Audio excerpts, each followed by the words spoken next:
As we mentioned, we've tracked all the big primary races, including the races for governor, lieutenant governor, and attorney general. Let's start with the governor's race. Incumbent Governor Brad Little beat 7 challengers in last night's race.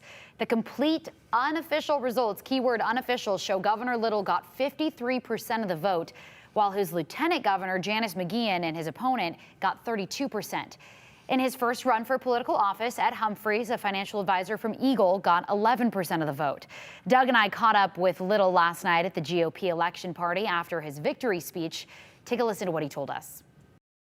Primaries, particularly in a state that's predominantly Republican, are always about, this on this edge and this on the other. But, the concept of opportunity, limited government, giving people back money, investing in the necessities of life are common things. There's always a little something on the fringe here and something on the fringe there, and we want to hear from those people. We know it's important to them.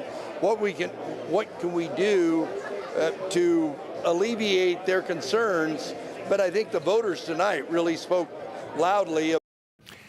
Lieutenant Governor McGeachin released a statement on Facebook this morning about the election results. She said, in part, "I'd first like to thank all of our supporters and volunteers for their efforts over the last year. I'd also like to thank my family for their love and support. It's not easy being the family of a politician, so I appreciate their sacrifice in this fight for freedom. Conservatives must get smarter and understand that we beat ourselves when we don't unite behind each other. We must never do that again. The good news is it's not too late for Idaho. We still have time to fight. Be proud of the work that was done, as that work has only started." Ed Humphreys released a statement last night saying in part, quote, "Can't say I'm pleased with tonight's result. Governor Brad Little appears to have a mandate from the people of Idaho. I must respect that and honor the will of voters.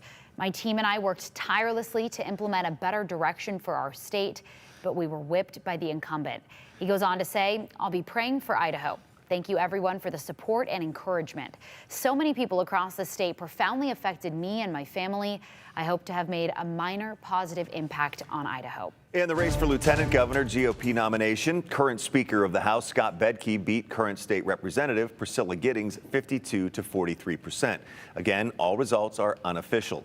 At the election party, I asked the state's longest-serving Speaker of the House what difference he thinks he can make in the position of lieutenant governor as opposed to Speaker. My vision of the lieutenant governorship is one of being an ambassador for the state of Idaho. I know the process. I know the conflicts that we're going to have going forward, whether they're in education or tax policy, natural resources, from top to bottom. I think I can be a real asset to the governor and to the cabinet as Idaho transitions into a state that has been discovered. We have been discovered, and there's no going back. Representative Giddings posted a video statement on Facebook this morning. She conceded defeat, but looked to the future. Here's part of what she said. The final vote counts have made their way in, and we can now unofficially say that I was defeated in the race to become your next lieutenant governor. But today doesn't mark the end of our quest to let freedom fly. I urge you to keep up the fight.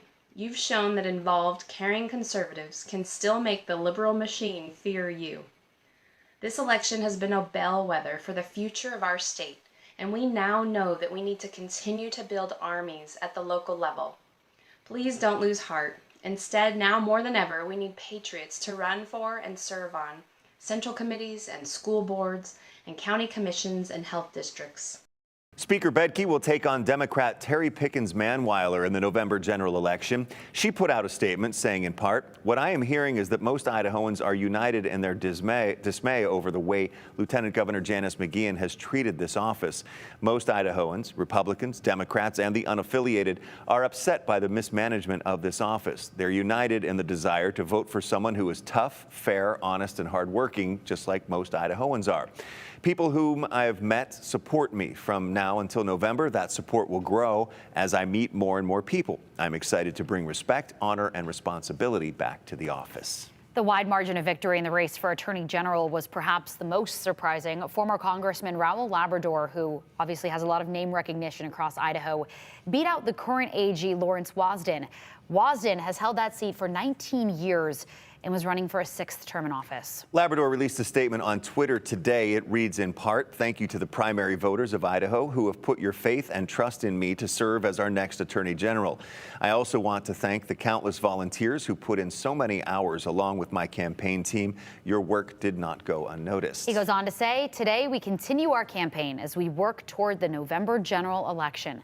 I look forward to being a strong voice for the people of Idaho."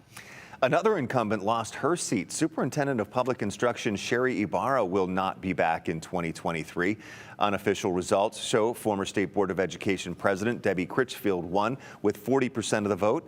Former state Democratic Senator Brandon Durst came in second with 34%, and Ibarra in third with 27% of the vote.